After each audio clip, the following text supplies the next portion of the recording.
Welcome to the C programming tutorial session.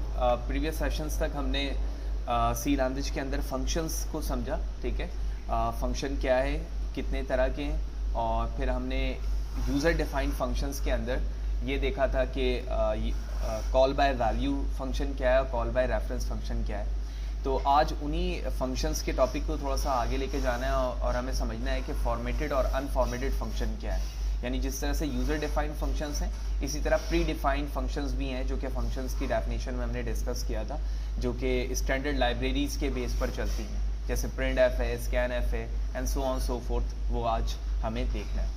तो सबसे पहले से स्नैप को हम डिस्कस करते हैं, जिसके अंदर मैंने आपको इनपुट एंड आउटपुट फंक्शंस के बारे में यहाँ पर बता रहा हूँ। तो इनपुट एंड आउटपुट फंक्शन से मुराद ये है कि वो फंक्शंस जो बिल्टन तौर पे सी लैंग्वेज आपको प्रोवाइड करते हैं, जिसके ज़रिए से आप या तो यूज़र से इनपुट ले सकते हैं या फिर किसी आउटपुट को अपने कंसोल स्क्रीन पर प्रिंट करवा सकते हैं। तो इनमें से सबसे पहले जो है लेफ़्ट साइड पर हमारे पास जो है वो फॉर्मेटेड फंक्शंस है। तो फॉर्मेटेड फंक्शंस में वो स्टैंडर्ड फंक्शन आ जाते हैं जिसके ज़रिए से आप यूज़र से इनपुट लेते हैं और किसी भी फॉर्म में वो वैल्यूज़ को प्रिंट करवा रहे होते हैं, यानी स्ट्रिंग के फॉर्मेट में, कैरेक्टर या व्हाटएवर जो भी डेटा टाइप होता है उसके फॉर्म पर प्रिंट करवाते हैं। तो जो प्रिमिटिव डेटा टाइप्स है हमारे पास, कैरेक्टर, इंटीजर, फ्लोट, ठीक है, या फिर डबल, व्हाटएवर, इसके लिए जब भी हम यूज़र से इनपुट लेते हैं तो उसके लिए क्या करते हैं, स्कैनएफ का इस्तेमाल करते हैं, और जब इसकी वैल्यूज़ को प्रिंट करवा रहे होते हैं तो प्रिंटएफ का इस्तेमाल करते हैं।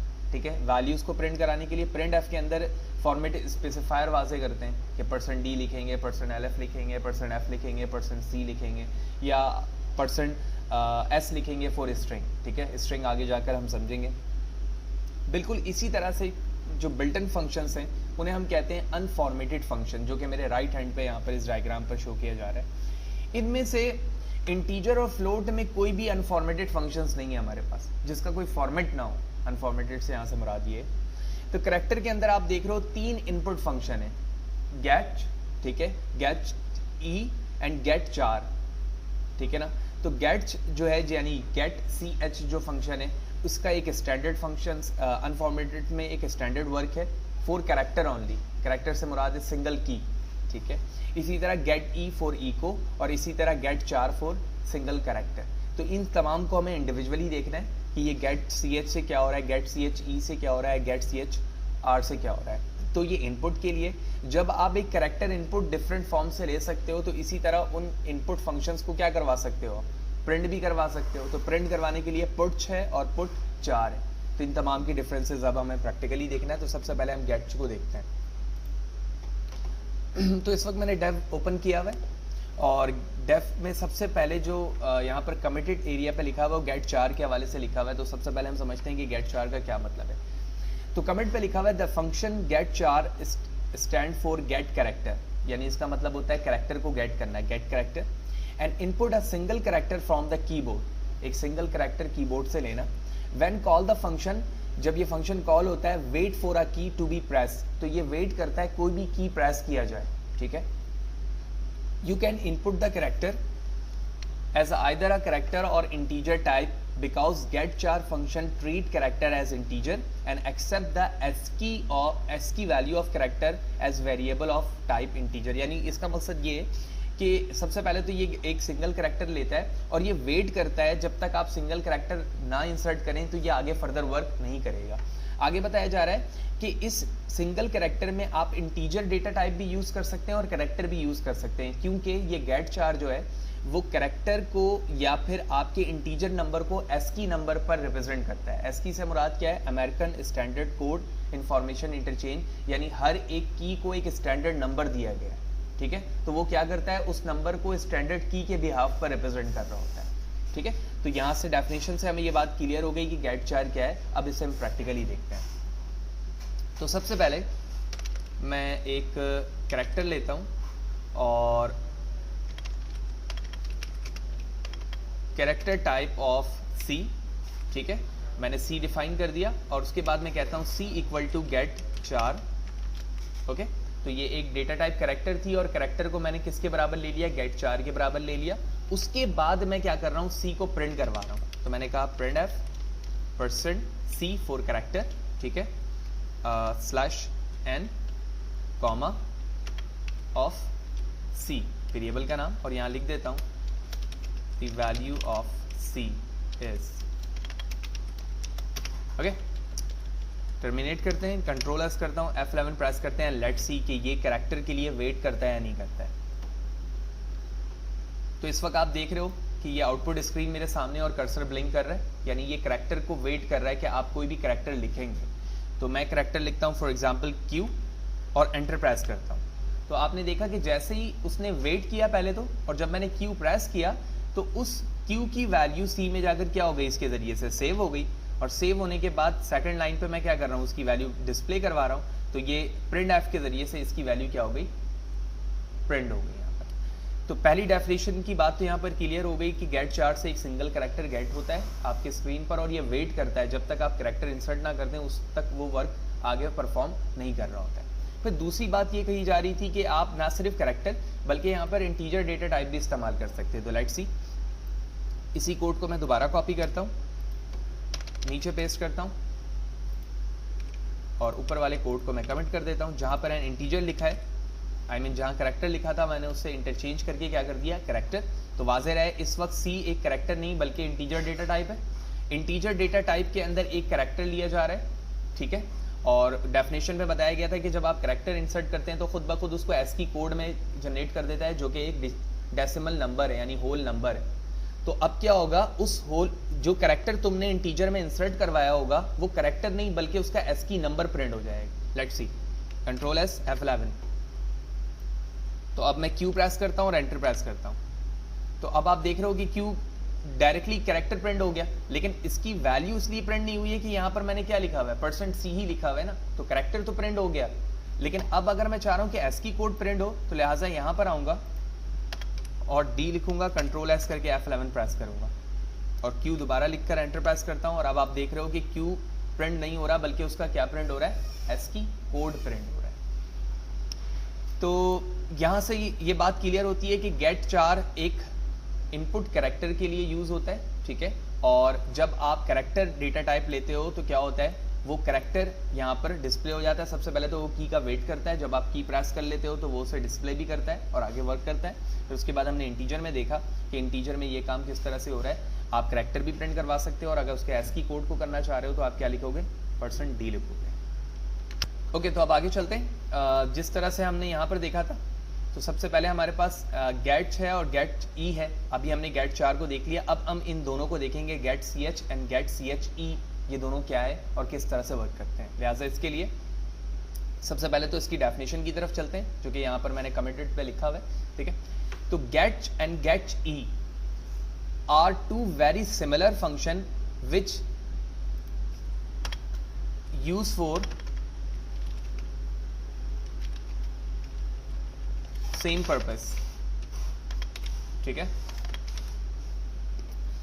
The get means it gets some input and the CH means it gets a character। तो जिस तरह से get 4 एक सिंगल कैरेक्टर ले रहा था, यहाँ पर get CH भी क्या कर रहा है, एक सिंगल कैरेक्टर ही ले रहा है। लेकिन इनके दरमियान डिफरेंस क्या है, the difference between them, the function get E जिसके साथ सिर्फ E लिखा हुआ है, वो क्या करता है, इकोज यानी डिस्प्ले करता है कैरेक्टर को, ठीक है। यानी जब मैं कैरेक्टर के लिए गेट ई का इस्तेमाल करूंगा तो ये कैरेक्टर तो लेगा, लेकिन साथ ही साथ उस कैरेक्टर को क्या करेगा, डिस्प्ले करेगा, ठीक है। That you type to the screen, the letter A is get E stand for echo, whereas get जिसमें ई मौजूद नहीं है, ई को मौजूद नहीं है, just return the character that you type without echoing it's on the screen. यानी ये सिर्फ और सिर्फ आपको कैरेक्टर रिटर्न करेगा, आपको डिस्प्ले में नहीं देगा। यानी फॉर एग्जांपल तुमने Q प्रेस किया तो Q लिखा हुआ आया, किसकी वजह से, गेट ई के लिए। लेकिन आपने सिर्फ GETCH लिखा है तो वो Q डिस्प्ले नहीं करेगा बल्कि सिर्फ और सिर्फ रिटर्न करेगा। अब ये कैसे होगा, ये हम प्रैक्टिकली देखेंगे तो हमें ये बात समझ में आएंगी। तो हम इस चीज़ को हम प्रैक्टिकली देखते हैं। तो इसके लिए मैं ऊपर वाले कोड को दोबारा कमेंट कर देता हूँ।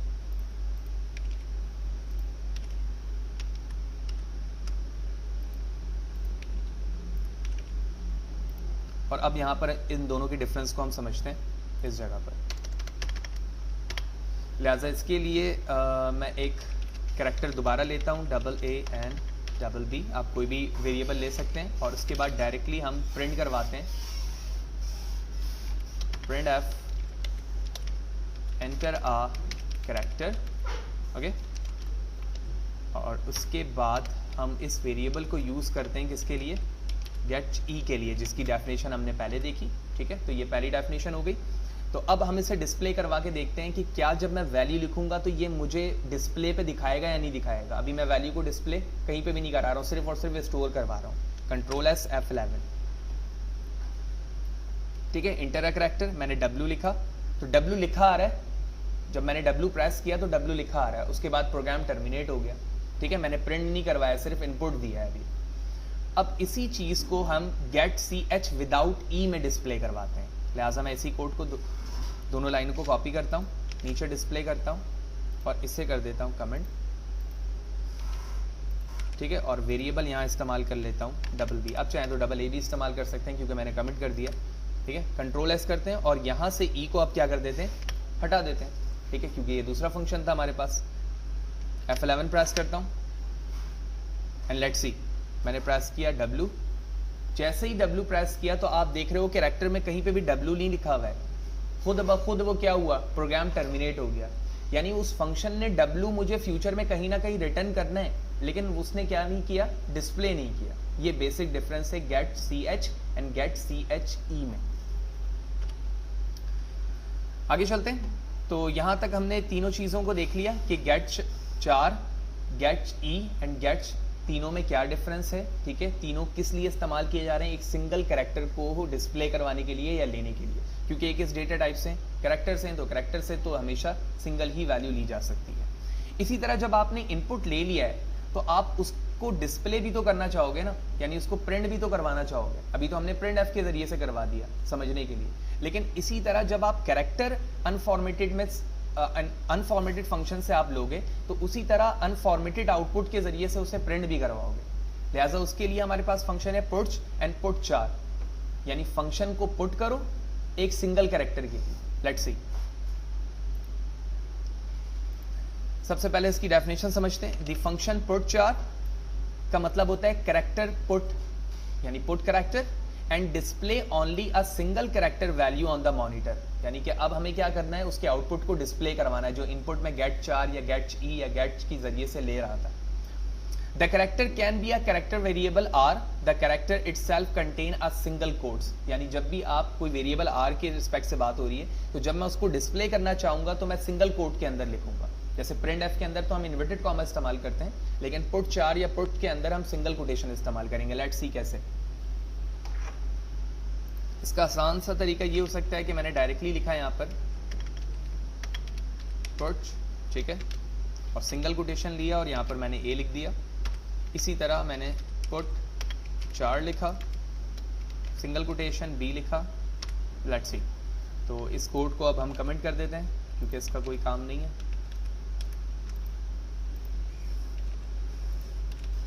कंट्रोल एस करता हूं एंड F11।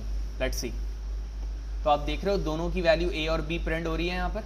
ठीक है, पुट के अंदर भी मैंने सिंगल कैरेक्टर लिखा है और पुट 4 के अंदर भी मैंने सिंगल कैरेक्टर लिखा है, तो दोनों की वैल्यू सक्सेसफुली यहाँ पर क्या हो रही है, प्रिंट हो रही है। ठीक है, अब एक काम करते हैं कि सिंगल कोटेशन के अंदर मैं लिखता हूँ ABC, ठीक है, और यहाँ पे भी लिख देता हूँ ABC, क्योंकि हम जानते हैं कि पुट और पुट 4 सिंगल कैरेक्टर के लिए ही आउटपुट डिस्प्ले करता है। लेट्स सी अभी क्या होता है।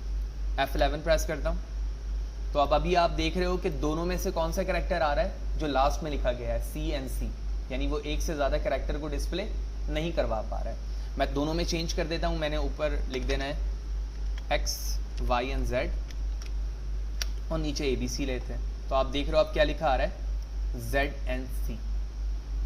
तो यहाँ पे हमें ये बात समझ में आई कि जिस तरह से get and get 4 and get E input लेने के लिए इस्तेमाल किया जाता है, तो puts and put 4 single character को डिस्प्ले करने के लिए इस्तेमाल किया जाता है, जो कि सिंगल कोटेशन पे वैल्यू लिखी जाएगी, जो बिल्कुल बेसिक सी डेफिनेशन में मैंने यहाँ पर लिख कर भी आपको दिखाई।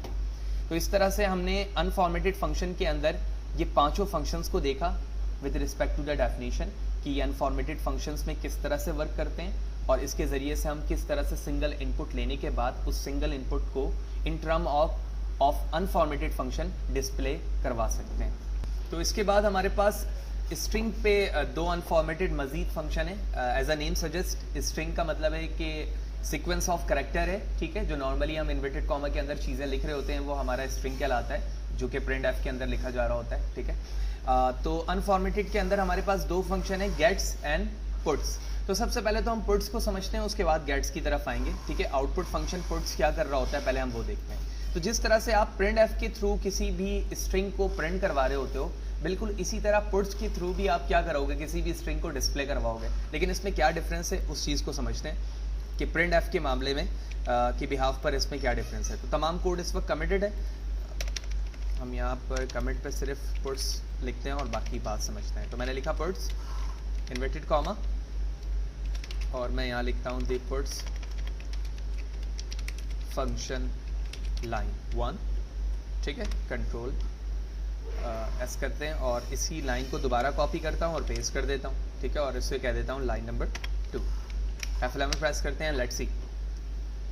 तो सबसे पहला डिफरेंस हमें यहाँ पर ये समझ में आ रहा है कि प्रिंट एफ के अंदर नेक्स्ट लाइन पे करने के लिए हमें स्केप सीक्वेंस का इस्तेमाल करना होता है, /n लिखना होता है, ठीक है। जबकि यहाँ पर हमें कुछ लिखना नहीं पड़ रहा है, जो चीज़ें आपने जिस तरतीब से लिखी हैं बिल्कुल उसी तरतीब से लिखी हुई आ रही हैं चीज़ें, ठीक है। आप /n करने की आपको ज़रूरत नहीं पड़ रही है, आप जितनी लाइनें लिखते जाएंगे वो तमाम चीज़ें बिल्कुल एज इट इज़ वैसे प्रिंट होती रहेंगी। इसी तरह दूसरा डिफरेंस हमारे पास ये है कि अगर मैं यहाँ पर लिखता हूँ integer a equal to something value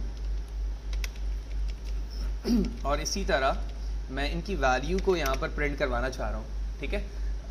इसके लिए मैं यकीनी तौर पे %d लिखूंगा यहाँ पर और उसके बाद कॉमा लिखकर मैंने a लिख दिया, जिस तरह से प्रिंट एफ के अंदर हम लिखते थे। उसके बाद F11 प्रेस करता हूँ तो आप देखेंगे कि ये एरर शो करेगा in term of number of arguments, यानी पुट्स के अंदर नंबर ऑफ आर्गुमेंट्स एक से ज़्यादा नहीं हो सकता। यानी जो इन्वर्टेड कॉमा है सिर्फ आप उसके अंदर ही चीज़ लिख सकते हैं, उसके बाहर नहीं लिख सकते। तो इन्वर्टेड कॉमा के बाहर मैंने चीज़ों को लिखने की कोशिश की जो कि इसमें अलाउ नहीं है। तो पुट्स एफ पुट्स फंक्शन जो है वो सबसे पहले स्ट्रिंग को डिस्प्ले करने के लिए इस्तेमाल होता है, यही वजह है कि हम इसे अनफॉर्मेटेड आउटपुट फंक्शन कहते हैं। इसके अंदर /n लिखने की ज़रूरत नहीं है, जो भी आप स्ट्रिंग लिखेंगे एक सेपरेट लाइन पे लिखा आएगा। और इसी तरह इसके अंदर नंबर ऑफ आर्गुमेंट एक से ज़्यादा नहीं हो सकते, यानी कि जो इन्वर्टेड कॉमा है उससे बाहर हम कोई भी चीज़ नहीं लिख सकते। अब इस बात को हम समझते हैं कि जो फर्दर चीज़ थी हमारे पास गेट्स, ये क्या चीज़ है, ठीक है। ओके, तो गेट्स की डेफिनेशन यहाँ से पहले समझते हैं और उसके बाद हम उसके प्रैक्टिकल वर्क की तरफ चलेंगे। तो सबसे पहले तो गेट्स फंक्शन क्या कर रहा होता है, ये एक इनपुट फंक्शन है स्ट्रिंग के लिए unformatted. The get function enable the user to enter some characters followed by the enter key, यानी गेट फंक्शन के जरिए से आप कैरेक्टर्स यानी मोर देन 1 कैरेक्टर एंटर कर सकते हैं और वो इनेबल करेगा किसको, एंटर की को। यानी जब आपने कैरेक्टर सीक्वेंस लिख लिया है उसके बाद जब एंटर करेंगे तो वो उसे इनेबल करेगा। आगे लिखा है all the character enters by the user get store in a character array, यानी आपको एक एरे बनाना होगा with respect to the character. जिस तरह आप इंटीजर के नाम से एक एरे बनाते हैं तो आपको क्या करना होगा, कैरेक्टर की रिस्पेक्ट से एरे बनाना होगा। यही वजह है कि उस कैरेक्टर ऑफ एरे के अंदर तमाम वैल्यूज जाकर स्टोर होंगी। यानी फॉर एग्जांपल मैं फहद हुसैन लिखना चाह रहा हूँ तो इसमें जितने कैरेक्टर्स हैं वो एक से ज़्यादा हैं यकीनी तौर पे, तो इसको एक एरे में स्टोर कराना होगा, ठीक है। तो अभी हम उसे प्रैक्टिकल करके देखेंगे। The null character is added to the array to make it a string. एक नल कैरेक्टर भी इसमें ऐड करवा सकते हैं ताकि ये एक स्ट्रिंग बने। The get allow the user to enter the space separated string, यानी आप कैरेक्टर के अंदर स्पेस नहीं दे सकते, लेकिन अगर आप एरे बना रहे हैं तो वहां पर आपको यह अलाउ किया जाएगा इस गेट फंक्शन के थ्रू कि आप वहां पर स्पेस भी एंटर कर सकते हैं। It return the string enter bye the user, ये क्या करेगा, वो स्ट्रिंग रिटर्न करेगा जो यूजर ने एंटर किया होगा। फॉर एग्जांपल मैंने फहद स्पेस हुसैन लिखा तो ये सीक्वेंस ऑफ कैरेक्टर बन गए और उसके बाद ये यही नेम मुझे क्या करेगा, रिटर्न करेगा। लेट्स सी कैसे। तो लिहाजा सबसे पहले मैं एक कैरेक्टर के नाम एस के नाम से कैरेक्टर ऑफ एरे बनाता हूँ और इसमें मैं अलाउ करता हूँ कि मैं 30 कैरेक्टर लिख सकता हूँ। उसके बाद मैं प्रिंट एफ में लिखता हूँ एंटर योर कैरेक्टर और एंटर योर स्ट्रिंग लिख देते हैं या फिर नेम लिख देते हैं, ठीक है। और उसके बाद मुझे क्या करना है, जो कैरेक्टर यूजर लिखेगा वो गेट्स के थ्रू यानी गेट्स के जरिए से सी में क्या कराऊंगा, एस में स्टोर कराऊंगा। मैंने सी का है एस है तो मैं लिखता हूँ गेट्स ऑफ एस, ठीक है। यानी तमाम वैल्यूज एस नामी एरे पर जाकर क्या हो जाएंगी, सेव हो जाएंगी। जब ये सेव हो चुकी हैं, अब मुझे क्या करना है, इन्हें प्रिंट करवाना है। तो प्रिंट करवाने के लिए मैं लिखता हूं, मैं print F your entered name is percent S मैं इसलिए लिख रहा हूं क्योंकि अब ये सी नहीं रहा, यानी एक सिंगल कैरेक्टर नहीं रहा, बल्कि मोर देन वन कैरेक्टर बन चुका है। 30 कैरेक्टर्स लिख रहा हूं मैं, तो ये एक सिंगल कैरेक्टर तो नहीं रहा ना। जब एक से ज्यादा कैरेक्टर हो गया तो उसका मतलब है ये स्ट्रिंग बन गया, और स्ट्रिंग के लिए फॉर्मेट स्पेसिफायर है %s। इसके बाद मैं कॉमा से बाहर आता हूं और उसके बाद अपने एरे का नाम लिखता हूं जो कि यहाँ पर s है। टर्मिनेट करते हैं और जो फर्दर लाइन है हमने ऊपर लिखी हुई है हम उसे कमेंट कर देते हैं। कंट्रोल एस करता हूं F11 एंड लेट्स सी। तो कर्सर ब्लिंक कर रहा है, एंटर योर नेम, मैंने लिखा Fahad space Hussain, enter press किया और आप देख रहे हो कि इसने सक्सेसफुली मुझे वही स्ट्रिंग रिटर्न किया है जो स्ट्रिंग मैंने गेट्स के जरिए से एंटर करवाई। तो ये सेशन थोड़ा सा लॉन्ग था और उसके अंदर हमने अनफॉर्मेटेड फंक्शन तफसीलन देखा कि जिस तरह से आप call by value, call by reference के तहत फंक्शन बनाते हैं, तो इसी तरह कुछ फंक्शंस वो हैं जो कि स्टैंडर्ड लाइब्रेरीज के बिहाफ पर हैं, ठीक है। जैसे कि हम हेडर फाइल लिखते हैं, यानी वो फंक्शंस जो बिल्टन तौर पे किसी भी प्रोग्रामिंग लैंग्वेज पे मौजूद होते हैं, हम उन्हें बिल्टन फंक्शंस कहते हैं। तो वो फंक्शंस इनपुट और आउटपुट के बिहाफ पर होते हैं।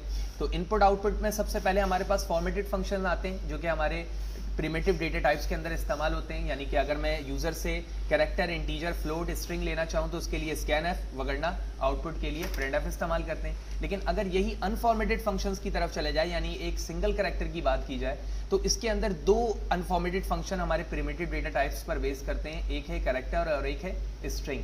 तो कैरेक्टर के अंदर सबसे पहले हमने गेट चार देखा और उसके बाद get ch and get che के दरमियान डिफरेंसेस देखा और उसको हमने प्रैक्टिकली परफॉर्म किया। फिर उसके बाद हमने पुट्स एंड पुटचार देखा। देन फाइनली हमने स्ट्रिंग के अंदर पुट्स देखा कि पुट्स और प्रिंटएफ में क्या डिफरेंस है। देन उसके बाद हमने गेट्स को समझते हुए एक सीक्वेंस ऑफ कैरेक्टर के लिए एरे बनाया, और एरे बनाने के बाद हमने यहाँ पर देखा कि किस तरह से हम अपने आउटपुट को in term of string display करवा सकते हैं, और स्ट्रिंग डिस्प्ले करने के बाद यानी इनपुट लेने के बाद हम इन टर्म ऑफ स्ट्रिंग उसे किस तरह से आउटपुट पे भी डिस्प्ले करवा सकते हैं, इंक्लूडिंग द स्पेस। जिस तरह मैंने फहद स्पेस हुसैन लिखा और उसके बाद सक्सेसफुली मैंने उसी फॉर्म में उसकी वैल्यू को क्या करवाया, डिस्प्ले करवाया।